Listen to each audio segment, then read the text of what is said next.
What's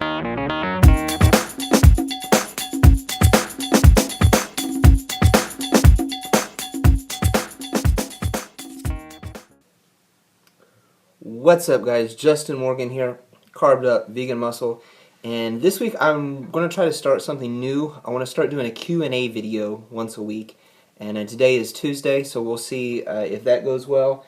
This week I got a question from a subscriber, or a group of questions from one particular subscriber that is a female powerlifter, and she's starting to compete in the sport. Congratulations on that. Great to hear. It's always good to have women getting involved in the sport. Powerlifting is an excellent sport. I'm kind of partial to it myself. I actually prefer strongman, but I compete in both powerlifting and strongman, or have this past year, and plan to continue doing so. Just started to just always adding weight to my numbers. But her first question was really more of a statement. She says that she's been using the juggernaut training method for powerlifting, but would like to, and is adding in some other variations such as the sled pulling and deadlift hypers, which I believe, if you've read Juggernaut 2.0 by Chad Wesley Smith, the book or the method that she's referring to, he actually does talk about using sled pulling for some conditioning aspects. So that actually is already built into the Juggernaut method. If you read through it, I think the whole book's 120 pages. But it's a PDF book, so if that were in like a real book, the book would probably be, 20 pages. So it's not a very long read. I think I read through the whole thing just last night in about an hour or so, and I was stopping and doing calculations on my phone and considering the numbers that he was given in the book. But I hadn't looked at it a lot before that. I was very familiar with the Cube method, by Brandon Lilly, who also works with Chad Wesley Smith at Team Juggernaut. And but when I was going through the Juggernaut method, it was very, very good, very accurate. I fully get on it. It is an excellent program for raw powerlifting. Now, and it might have been another person, or it might have been the same person in a different message. I can't remember now. I got several messages this week from a group of different people, and it might have even been something on Facebook, so I don't remember. But somebody asked me about using the West Side method for raw powerlifting. And again, some of these are my own personal biases or things that I found that worked well for me. But I'm a big fan of Mike Teixeira, and I've read a lot of articles by Louis Simmons. He's an incredible powerlifter. Westside Barbell is probably the most popular powerlifting gym in the world. I see people from other countries wearing Westside Barbell shirts. But as far as raw powerlifting, Louis Simmons writes articles, and he makes no bones about it.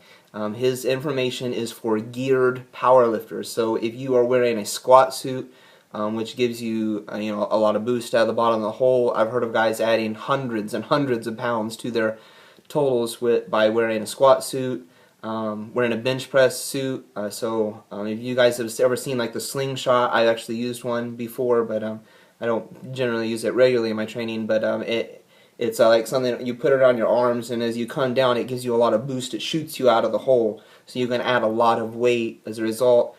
So that would kind of be like the best way I could describe geared powerlifting for those of you who don't know. But his information is specifically for that. Brandon Lilly is probably the best resource because he trained at Westside Barbell for a long time.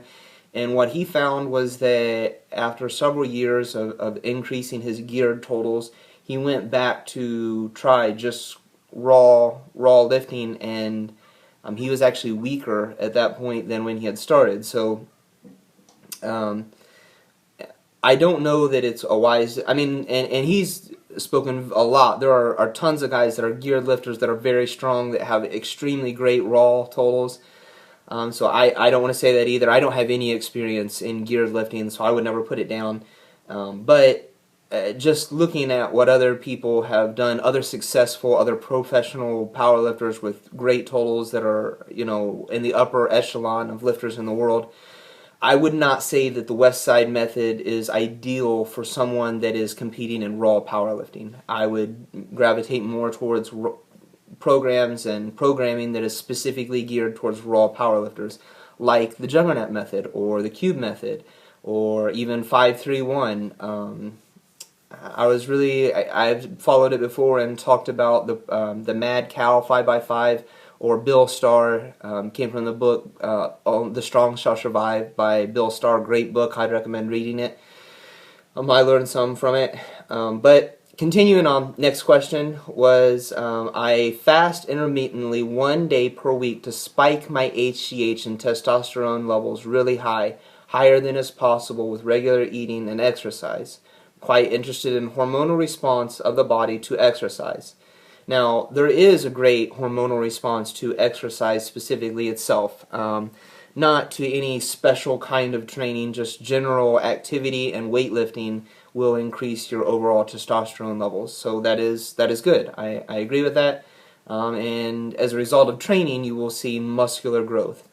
In terms of intermittent fasting and throwing some of those things in, there hasn't been a lot of research that indicated that increasing your testosterone level within the normal range has actually produced a noticeable amount of difference in terms of muscle and strength.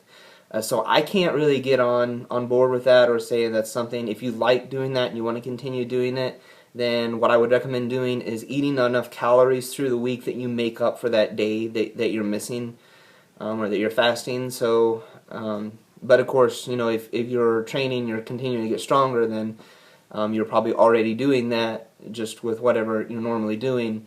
But if you're not, then that might be something to consider, and I would kind of recommend doing it. Continuing on, next question. I'm quite interested. I drink horny goat weed tea and will soon take Cell Block 80 testosterone booster supplement, which that's actually not a testosterone booster, or it is kind of. It's an estrogen blocker, and I'll talk about that in a second. I try to spike my hormones as high as possible every day, but only through natural methods. Again, with the Cell Block 80, if you are increasing your testosterone levels through within the normal range, then you're probably not actually inducing any further muscle growth. Apart from, there is a kind of psychosomatic, very, very well noted placebo effect that happens from taking something like that. So if you believe in it and you want to follow it, then just believe in what you're doing. But myself, I like to believe in the power of real food and just the power of myself and a vegan diet and all that, and or plant-based diet, vegan diet. I'm a vegan, not just plant-based, but so I don't know. That's kind of where I stand on it. I would caution a woman particularly against taking an estrogen blocker. I think there is potential for that to have negative effects down the road. I know the guy that owns the Cell Block 80 company or Cell Block company is on Facebook, and he talks a lot about it. I've seen him share information about the Cell Block thing because I'm friends with him on Facebook. I don't know him personally. I don't think I've ever even talked to him, but he added me as a friend, so I don't know. What I've seen has not convinced me that it's a good thing for women to take, and I would caution a woman against taking it because the predominant hormone for women is estrogen. And then even for men taking it, estrogen is very effective in terms of muscle growth. It is a useful thing. It's not as useful as testosterone, obviously. But I think that people get the idea that because estrogen is primarily a female hormone, that it must be weaker somehow, but that is not the case. We actually need estrogen. We utilize estrogen for muscle growth, so it might be counterproductive actually to block out your estrogen for whatever reason. But the primary people that I see that support the company are people that are endorsed by the company. So some of the people I'm friends with on Facebook are Cell Block 80 athletes, and they are very openly talk a lot about how great it is, but I don't really see a lot of people apart from them that carry on saying how great it is for months after that, months and months. So I don't know. I even if they did, I personally wouldn't be interested in taking it. So that's where I'm at with that. I think that was the last question. So that's it for today, guys. If you have any questions that you would like to see in next week's Q&A, if I decide to do another one, if I get questions, I will do another one.